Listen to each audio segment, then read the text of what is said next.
தமிழ் சுருக்கெழுத்து முதுநிலை தேர்வு 2ஆம் தாள்.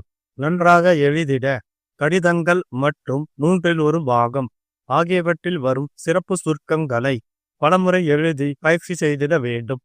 நவம்பர் 1990. ஒப்பந்த புள்ளி அறிவிப்பு. சிறப்பு சுருக்கங்கள்.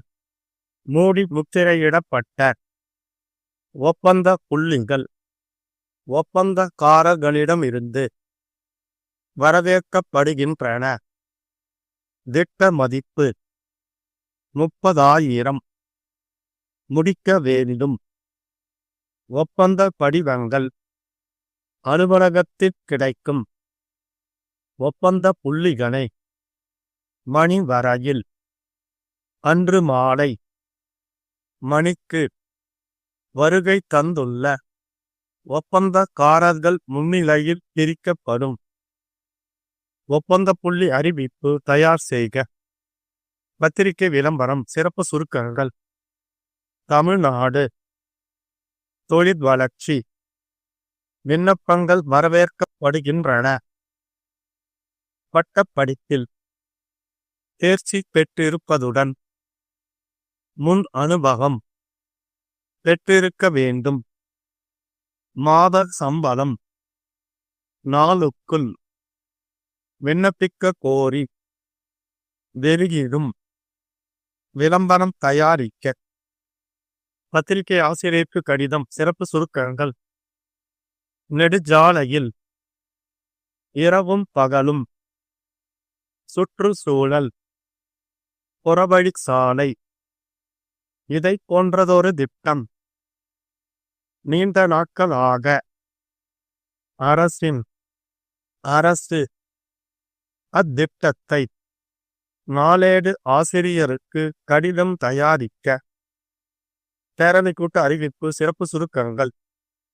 நகர வங்கியின் பேரவை கூட்டம் மணிக்கு நடைபெறும். அந்த சமயத்தில் சென்ற ஆண்டில் நிதிநிலை அறிக்கை ஒப்படைப்பு. புதிய நிர்வாகிகள் தணிக்கையாளர்கள் நியமனம். சிறப்பு தீர்மானங்கள் பிற அலுவல்கள் எடுத்துக்கொள்ளப்பட இருக்கின்றன. கூட்டத்திற்கு தவறாமல் வருகை தர வேண்டும் என்று பேரவை கூட்ட அறிவிப்பு வரைக.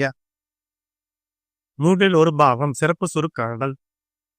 மானிய கோரிக்கையில் சட்டமன்ற உறுப்பினர் பேசியதாவது: போக்குவரத்து வசதிகளை எடுத்துக்காட்டாக அரசையும் இந்த நேரத்தில் பாராட்ட கடமைப்பட்டிருக்கிறேன்.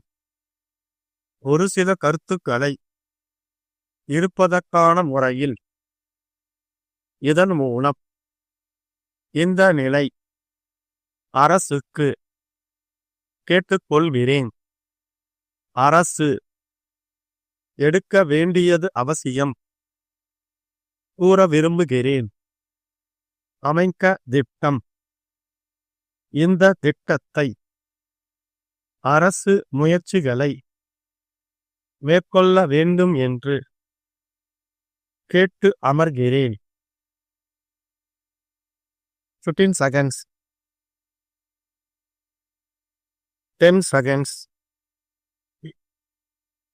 5 seconds. Get ready. Start. 1. Thiruvarur Kamarajar நகரில் புதிய தார் சாலைகள் அமைக்க மூடி முத்திரையிடப்பட்ட ஒப்பந்த புள்ளிகள் அங்கீகாரம் பெற்ற ஒப்பந்தக்காரர்களிடமிருந்து வரவேற்கப்படுகின்றன. பணியின் திட்ட மதிப்பு ரூபாய் 5 லட்சம். முன்வைப்பு தொகை ரூபாய் 30,000. பணியை 3 மாதத்திற்குள் முடிக்க வேண்டும். ஒப்பந்த படிவங்கள் நகராட்சி அலுவலகத்தில் கிடைக்கும். ஒப்பந்த புள்ளிகளை மார்ச் திங்கள் 4ஆம் நாள் மாலை 3 மணி வரையில் நகராட்சி ஆணையருக்கு அனுப்பலாம். அவை அன்று மாலை 4 மணிக்கு வருகை தந்துள்ள ஒப்பந்தக்காரர்கள் முன்னிலையில் பிரிக்கப்படும். ஒப்பந்த புள்ளி அறிவிப்பு தயார் செய்க. 2. தமிழ்நாடு தொழில் வளர்ச்சி வங்கியில் காசாளர் பதவிக்கு விண்ணப்பங்கள் வரவேற்கப்படுகின்றன. வணிகவியல் பாடத்தில் பட்டப்படிப்பில் தேர்ச்சி பெற்றிருப்பதுடன் 3 வருடங்கள் முன் அனுபவம் பெற்றிருக்க வேண்டும். மாத சம்பளம் ரூபாய் 2000. முன்வைப்புத் தொகை ரூபாய் 5000.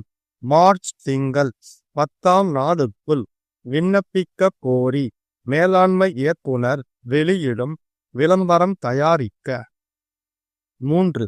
சென்னை கன்னியாகுமரி தேசிய நெடுஞ்சாலையில் வாகனங்களின் எண்ணிக்கை அதிகமாகி இரவும் பகலும் போக்குவரத்து நடைபெறுவதா செங்கல்பட்டு நகரில் விபத்துக்கள் ஏற்படுகின்றன.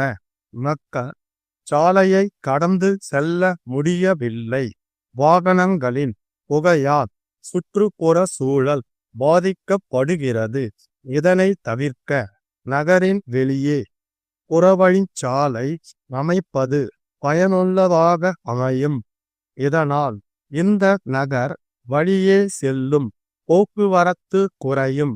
இதை போன்றதொரு திட்டம் நீண்ட நாட்களாக அரசின் பரிசீலனையில் இருந்து வருவதாக அறிகிறோம்.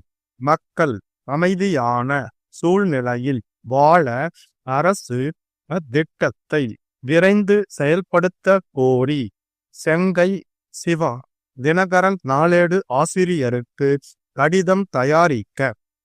4.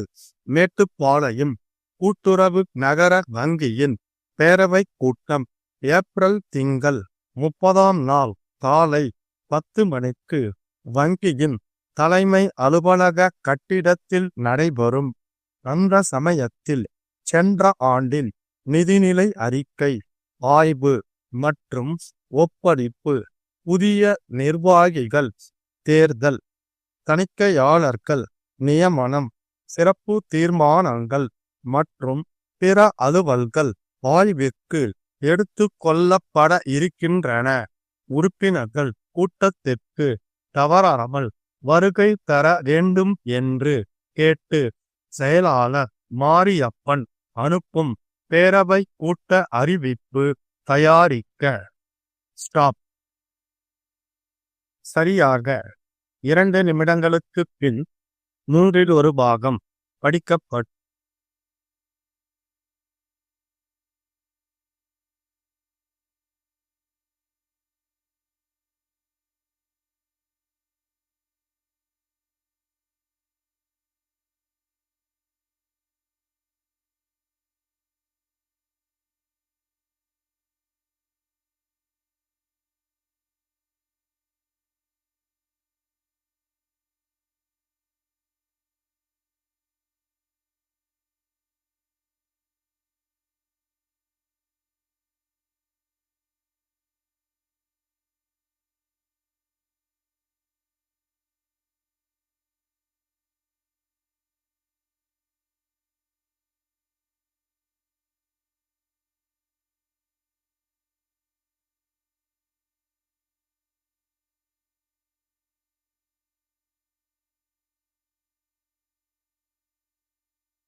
seconds, 5 seconds, get ready, start. போக்குவரத்து மானிய கோரிக்கையில் சட்டமன்ற உறுப்பினர் பேசியதாவது: நம்முடைய மாநிலம் சிறப்பான போக்குவரத்து வசதிகளை பெற்று எல்லா மாநிலங்களுக்கும் எடுத்துக்காட்டாக விளங்கி வருகிறது. நம்முடைய போக்குவரத்து கழக பேருந்துகள் அழகாகவும் பயணம் செய்ய வசதியாகவும் இருப்பதுடன் நீண்ட நாள் உழைக்கும் வகையிலும் எரிபொருள் சிக்கனத்தை தரும் வகையிலும் சிறப்பாக வடிவமைக்கப்படுகின்றன. இவற்றின் சிறப்பை உணர்ந்த மற்ற மாநிலங்களின் போக்குவரத்து நிறுவனங்களும் தங்கள் தேவைகளுக்கு நம்மை அணுகி வருகிறார்கள்.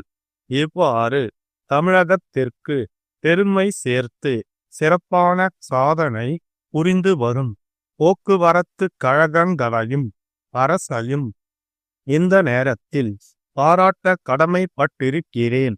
மக்களுக்கு சேவை புரிய வேண்டும் என்ற நோக்கத்தோடு செயல்பட்டு வரும் போக்குவரத்து கழகங்களின் நிதி நிர்வாகம் குறித்து ஒரு சில கருத்துக்களை கூற விரும்புகிறேன். லாப நோக்கத்தோடு இயங்காவிட்டாலும் அவைகள் நஷ்டம் அடையாமல் இருப்பதற்கான முறையில் நிர்வாகத்தில் சிக்கனம் கடைபிடிக்கப்பட வேண்டும். தற்போது ஒவ்வொரு மாவட்டத்திற்கும் ஒரு போக்குவரத்து கழகம் என்ற அளவில் தொடங்கப்பட்டுள்ளது.